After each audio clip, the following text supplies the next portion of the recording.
Is Primate worth your money? Let's find out. When I first saw the trailer for this, I was intrigued. I've always been horrified by the real-life story of Charlene Nash, who had her face ripped off by a French chimpanzee back in 2009, and the chimp sequence in Nope was absolutely terrifying in all the right ways. So when I saw someone had made a full-length chimp gone wild horror movie, I had to give it a try. I missed this at the cinema, but then it showed up on Amazon recently with a half-price sale for $10, so I was all in. Now, with movies like this, you have to give it a fair amount of leeway. You're not going in for deep characters or a brilliant script. What you really want is tension, gore, and maybe a bit of fun campiness. Unfortunately, Primate mostly delivers on the bad script part. After a clumsy but somewhat entertaining opening that feels like it's trying to pay homage to Jurassic Park, we meet Lucy, a college student returning home to Hawaii after years away. Why she's been gone is never really explained, but her sister seems upset about it, so the movie kind of manufactures some family tension.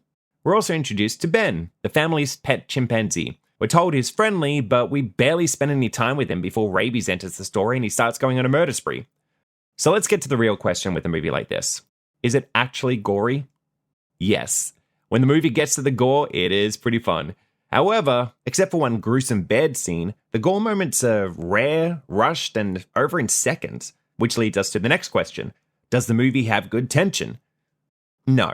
But how it failed at this surprised me. The biggest problem is that Ben, the chimpanzee, isn't set up properly. We don't know his abilities, his behavior, his instincts, anything really.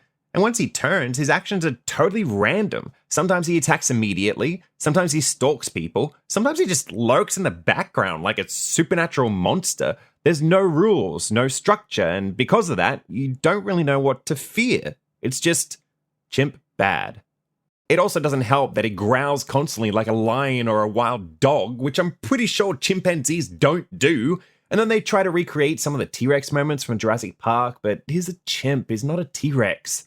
If the film had leaned into the real-life danger of chimpanzees instead of generic monster tropes, it probably would have been far more terrifying. As it stands, the fact that he's a chimp and not a zombie or a supernatural ghost just makes him seem out of place. Oh, and I might get pushback for this, but I feel you need to know.